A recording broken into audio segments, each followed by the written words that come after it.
you remember where you're going? Yeah. All right, head on out. This is lunch at Woodlawn Elementary School. Kids sit outside in small groups on buckets or on the ground. This is how we're doing it. It's so great. The kids love it. It's kind of like picnic style. They're all sitting outside. They're in little pods, and they're enjoying their lunch together. When they're done, they get to go play. Lunch outside is just one of the many changes at Woodlawn and at elementary schools across the country as kids head back to class and COVID rages on. I like it. It's less chaotic than everyone eating all at the same time in one big room. I like sitting outside, although it's kind of hard to sit outside when it's really cold outside, but otherwise it's good. This group of fifth grade girls are in a pod within their class, meaning they eat in this small group every day. Every breakfast, every lunch, they're sitting with the same kids. Anytime their mask will be off, it's in the presence of the same small group of students. That's a pod. I'm coming, honey. What's up? Principal Andrea Porter Lopez said the pods are meant to limit contact among students.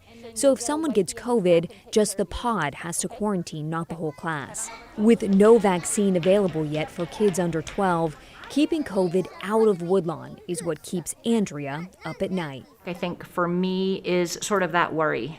It's, lunch is different and that's okay. We're making it work, but are we doing enough to make it work? Are we doing enough to make sure kids are distanced enough that they're safe in their classroom, that our systems are working?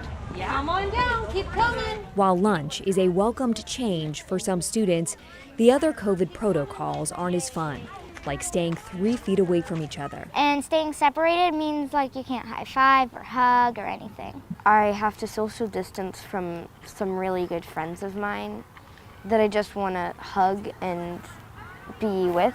Wearing masks all day is tough on kids and teachers. Masks are hard. It's harder for people to hear you, and it's kind of annoying just having this thing on your face. It's difficult. You see me doing this a lot. I'm adjusting a lot and really trying to ensure that our kids are staying safe too. Some of these babies, you'll see them all the time with their nose are not showing, or they have their mask underneath their nose. I don't really like the mask thing, but at least we're just at school. At least we're in school.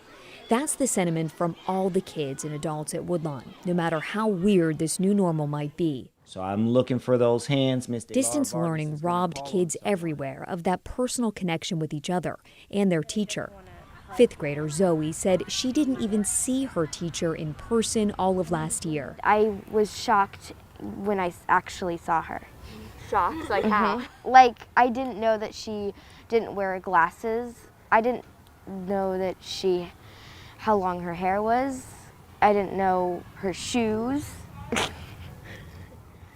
I didn't know a lot about her. Teachers say the distance led to a big loss in learning and other skills. Loretta Tinnen, or Mrs. T, sees it in kindergarten where she's an aide. I do worry about some children that are falling behind. I know that we have a lot of work to do. We all at Woodlawn know that there's a lot of work to be done. Tying shoes. I don't think, if they were anything like me when they were home, they didn't always wear shoes. And so some of our students where you'd expect that they, by that grade, would know how to tie their shoe, we're tying a lot of shoes right up through 3rd grade this year. I mean, they, again, are far behind what we would expect. And Lionel Clegg said teaching 1st grade feels more like teaching kindergarten this year. Just learning how to hold a pencil is something that I'm spending a little more time than I would typically as a 1st grade teacher teaching students how to do. Interacting and sharing at recess time, walking in a straight line and walking in a line, and just even being attentive to hearing a teacher's voice and knowing that they need to turn around and pay attention to that voice. Anthony Lowry, the other 1st grade teacher at Woodlawn, said his kids struggle with being in a real classroom, not their living room like last year. So, for example, kids eating breakfast during class, kids, turning their cameras off, kids blurting out answers. So just teaching them the rules and regulations and that they didn't have to follow is a big challenge. They're getting it quickly, but it's just having never done it, it's taking a little bit extra time to get those tools in place. Remember, this is just the first few weeks. Teachers are confident they'll get into a groove.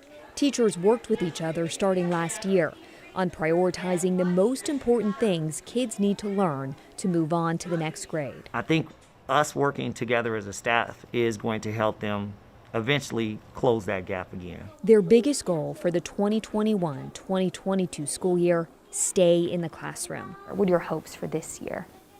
Well, hope number one is that we get to stay in school, really, and that everybody is safe. My hopes are once the vaccines are eligible, maybe we can go on a field trip.